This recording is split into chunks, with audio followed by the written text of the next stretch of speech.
Welcome to channel 18 చూస్తూనే ఉండండి మా ఛానల్ 18 న్యూస్.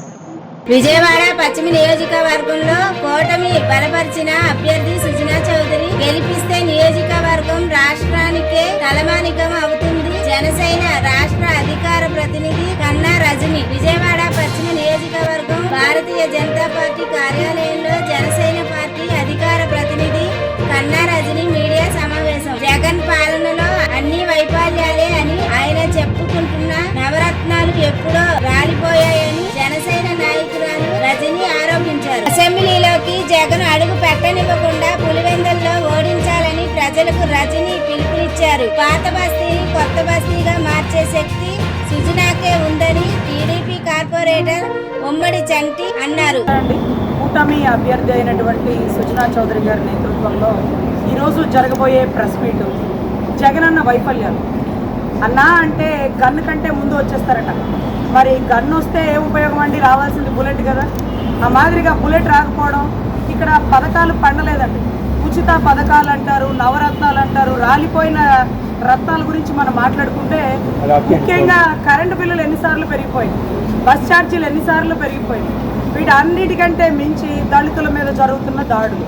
300 యూనిట్లు ఇంటికి ఫ్రీగా కరెంట్లు అంటారు, లేకపోతే ఉచిత రుణాలు అంటారు. ముఖ్యంగా ఇస్లామిక్ అండి. ఇస్లామిక్ ఒక కార్పొరేషన్ పెడతానన్నారు, ఇస్లామిక్కి సపరేట్గా బ్యాంకింగ్ పెడతానన్నారు. వీటన్నిటికంటే మించి 5 లక్షలు ముస్లిం సోదరులకి రుణాలు ఇస్తానన్నారు. ఉచిత వడ్డీ లేని రుణాలు ఎంతవరకు ఇచ్చారండి?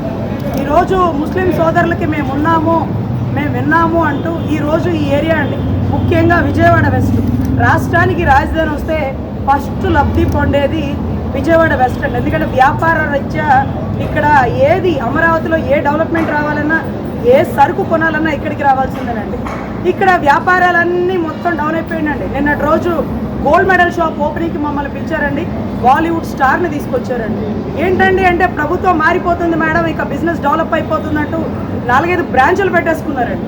అంటే దాని అర్థం ఏంటంటే ప్రభుత్వం మారిపోతుందని ప్రజల్లో చైతన్యం వచ్చేసింది. చుట్టుపక్కల మళ్ళీ రేట్లు పెరిగిపోతున్నాయి.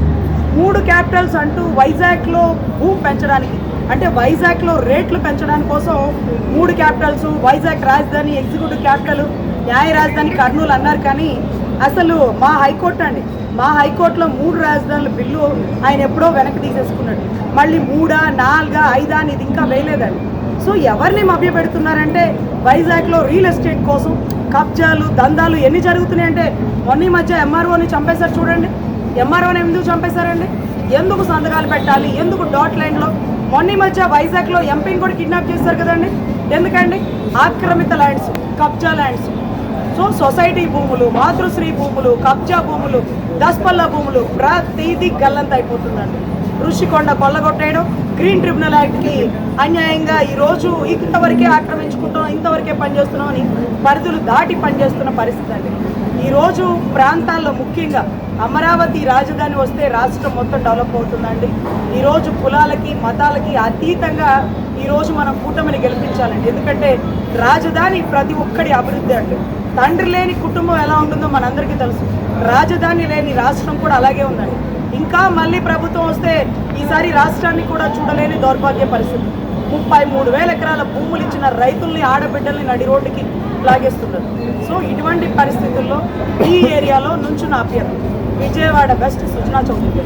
ఒకప్పుడు ఇదే ఏరియాలోనంటండి 350 రూపాయలకి ఇక్కడే నేను ఫ్యాన్లు అమ్ముకునే వాళ్ళ మా డీలర్ ఫలానా అంటూ చాలా గొప్పగా గర్వంగా చెప్పుకుంటున్నారు. ఈ ఏరియాని డెవలప్ చేయాలి గొప్పగా.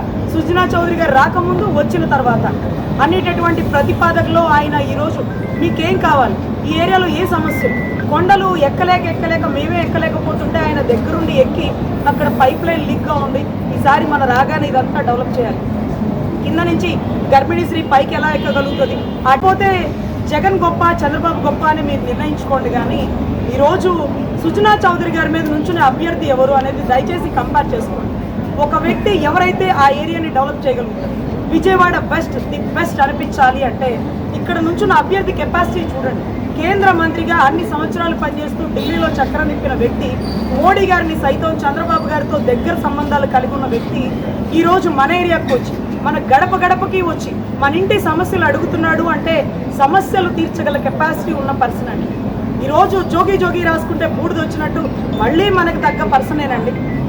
ఈరోజు అభ్యర్థి ఎవరిని నుంచోబెట్టాలో అర్థం కాని పరిస్థితిలో ఈరోజు వైసీపీ ప్రభుత్వం ఉందండి. మా దగ్గర నుంచి బయటికి వెళ్ళిన మా పోతుని మహేష్ అని ఉన్నాడు. ఈరోజు పవన్ కళ్యాణ్ గారి భుజం మీద చేయేస్తే ఆయన క్రేజ్ అలా పెరిగిపోయింది. ఎప్పుడైతే ఆయన చేయి తీసేస్తే ఆయన క్రేజ్ ఏముంటుందండి?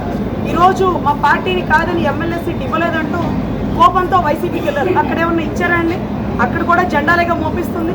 ఎవరో ముందెళ్తుంటే వాళ్ళు వెనకాల జెండాలు మోస్తున్నారండి. ఈరోజు అదే మా పార్టీలో ఉంటే ఆయన ఎప్పుడు ఒక మంచి నేతగా ఉండేవారు. ఏదైతే మంగళగిరి, ఏదైతే విజయవాడ వెస్ట్, ఈ రెండింటిలో ఒక సీట్ వదిలేయండి అంటే అరే మా బీసీ నాయకుడు మా పోతుని మహేష్ కోసం నేను ఆ సీట్ మంగళగిరి వదిలేస్తాను, ఇది అతనికి ఇచ్చేయండి అన్నారు. ఓడిపోతాడని తెలిసినా కూడా అతన్ని సాటిస్ఫై చేయడం కోసం ఈరోజు అతనికి ఇచ్చిన ప్రయారిటీ అది. ఆ ప్రయారిటీ కాపాడుకోలేక ఈరోజు పవన్ కళ్యాణ్ గారి గురించి వ్యక్తిగత విమర్శలు చేయడం ఆ పార్టీలో ఉన్న వ్యక్తికి సమంజసమా అండి? ఒక వ్యక్తి తన పార్టీ అధినాయకుడు అవినీతి పరుడైనా, ఆ పార్టీ వ్యక్తి ఒక గండ్రగొడ్డలి కేసులో ముద్దాయినా ఆ కార్యకర్తలందరూ పెంచి పోషించుకుంటున్నారండి.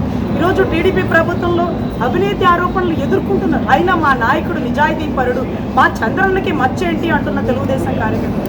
కానీ మా నాయకుడు దశాబ్ద కాలం నుంచి కష్టపడుతూనే ఉన్నాడండి. ఈ రోజుకి కూడా ఇవాళ రోజు నామినేషన్ జరుగుతుందంటే మా అందరికీ నిజంగా కన్నీటి పర్యంతం అయిపోతుందండి. ఇక ఆయన అధ్యక్ష అని అసెంబ్లీలోకి వెళ్ళగలుగుతాడు. ఈరోజు ప్రజాబలం వచ్చింది, జనబలం వచ్చింది, కూటమి ప్రభుత్వం ఏర్పాటు కాబోతున్నట్టు మా అందరికీ ఎంత సంతోషపడుతున్న సమయంలో ఏ నిందా లేని వ్యక్తి అండి, తన సొంత డబ్బుల్ని ప్రజాశ్రేయస్సు కోసం త్యాగం చేసిన వ్యక్తి గురించి మన పార్టీలో పనిచేస్తున్న వాళ్ళు మాట్లాడాలంటే నిజంగా సిగ్గుండాలండి. తన సొంత డబ్బుని పార్టీ కోసం, తన సొంత బిడ్డల డిపాజిట్లని పార్టీ ఆఫీస్ కోసం ఏమార్చి ఈరోజు జనంలోనే అంటే ఓడిపోయినా కూడా జనాన్ని పక్కన పెట్టకుండా నిలబడి చేస్తున్న మా నాయకుడు మొట్టమొదటిసారిగా ఈరోజు గొప్పగా నామినేషన్ అయిపోతున్నాడు, అసెంబ్లీలో అడుగు పెడుతున్నాడు అనే దృఢమైన నమ్మకంతో ఉన్నాం. కూటమిలో అభ్యర్థిగా భారీ మెజారిటీతో గెలవబోతున్నాడు. ఈ రకంగా వైసీపీ వైఫల్యంతో పాటు ఇక్కడ ఉండే సుజనా చౌదరి గారి కెపాసిటీ, ఆయన చేయగల పనులు, ఆయన గురించి మీరు తెలుసుకోవాల్సినటువంటి పరిస్థితి ఉందండి.